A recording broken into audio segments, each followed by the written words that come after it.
আইপিএলের এই মরশুমের শুরুতে আমরা গতবারের চ্যাম্পিয়ন কেকেআরের তরফ থেকে যে পারফরমেন্স প্রথম কয়েকটা ম্যাচে দেখেছিলাম, একটা ম্যাচে ভালো খেলছে তো পরের ম্যাচটা হারের সম্মুখীন হতে হচ্ছে।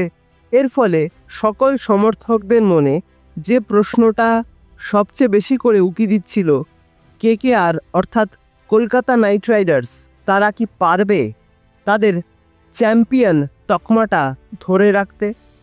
ঠিক তখনই কেকেআর যেন ফিরে এলো তার পুরনো ছন্দে। আমরা দেখতে পেলাম সেই চ্যাম্পিয়ন কেকেআর মেন্টালিটি, যার মাধ্যমে সিএসকে অর্থাৎ চেন্নাই সুপার কিংসকে তাদেরই ঘরের মাঠে কার্যত একপেশেভাবে হারিয়ে আবারও কিন্তু লিগ টেবিলে খুব ভালো জায়গায় কিন্তু পৌঁছে গেছে কলকাতা নাইট রাইডার্স।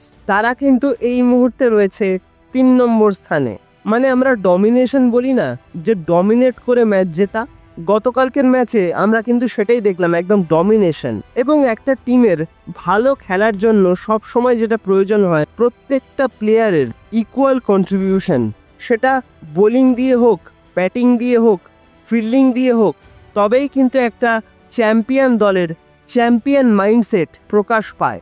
গতকালকের ম্যাচটায় ঠিক সেই রকমই কিন্তু হলো। মানে খেলাটা দেখে একটা কথাই মনে হচ্ছিল যে চেন্নাই সুপার কিংস তারা কি আদৌ ১০০ রান করতে পারবে? এতটাই খারাপ তাদের ব্যাটিং পারফরমেন্স। কার্যত বলা যায় কেকেআর বোলাররা তাদের দুর্দান্ত বোলিংয়ের মাধ্যমে সিএসকের ব্যাটসম্যানদের দিশেহারা করে দিয়েছিল।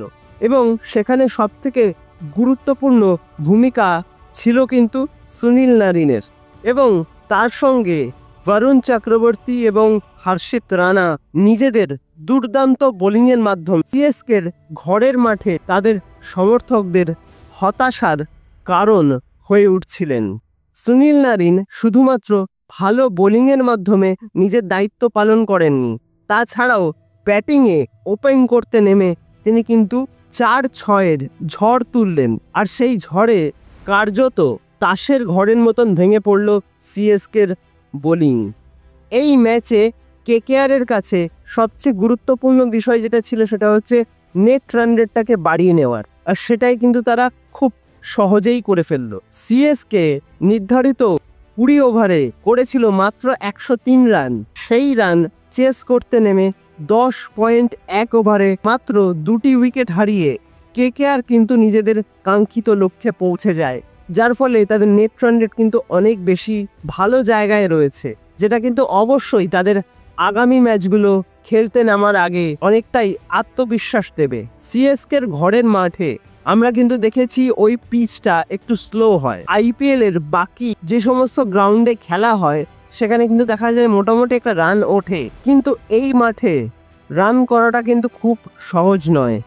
আর সেখানেই বাজিমাত করে গেলেন ক্যাপ্টেন রাহানে। আর দুর্দান্ত ক্যাপ্টেন্সি, ঠিক সময় মতন বোলারদের শাফেল করে করে তিনি কিন্তু ইউজ করেছেন। বিশেষ করে ৩ জন স্পিনার সুনীল নারিন, বরুণ চক্রবর্তী এবং মঈন আলী, এই ৩ জন স্পিনার যে পারফরমেন্স গতকালকের ম্যাচে করেছেন, সেখানেই কিন্তু সিএসকের আধিপত্যতা এই ম্যাচ থেকে চলে গিয়েছিল। তো সব মিলিয়ে বলা যায় যে এই ধারাবাহিকতা যদি ধরে রাখা সম্ভব হয়, তাহলে কিন্তু গতবারের চ্যাম্পিয়নরা এবারেও চ্যাম্পিয়ন হয়ে আবারও একটা নতুন ইতিহাস লিখতেই পারেন। তবে টুর্নামেন্টের এখনও অনেক ম্যাচ বাকি, এখনও অনেক লম্বা টুর্নামেন্ট কিন্তু বাকি রয়েছে।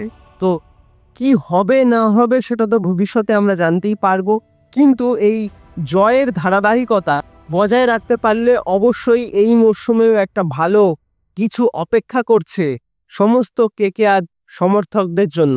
এটুকু তো অন্তত আমার মনে হয়। তোমাদের কি মনে হয় সেটা কিন্তু অবশ্যই আমাকে কমেন্ট করে জানিও। ভিডিওটা ভালো লাগলে লাইক, কমেন্ট, শেয়ার এবং সাবস্ক্রাইবটা অবশ্যই করে দিও। সাবস্ক্রাইবটা করে দিয়ে পাশের বেল অপশনটা প্রেস করে অবশ্যই অল অপশনটাও কিন্তু প্রেস করে রাখবে, যাতে সমস্ত রকম নতুন ভিডিও নোটিফিকেশন তোমরা সবার আগে পেয়ে যাও যখনই আমি কোনো নতুন ভিডিও পোস্ট করব। তো আজকের মতন ভিডিওটা তার এখানেই শেষ করছি। দেখা হবে আবারও পরবর্তী ভিডিওতে, নতুন কোনো দিন, নতুন কোনো সময়ে। তোমরা ভালো থেকো এবং সুস্থ থেকো।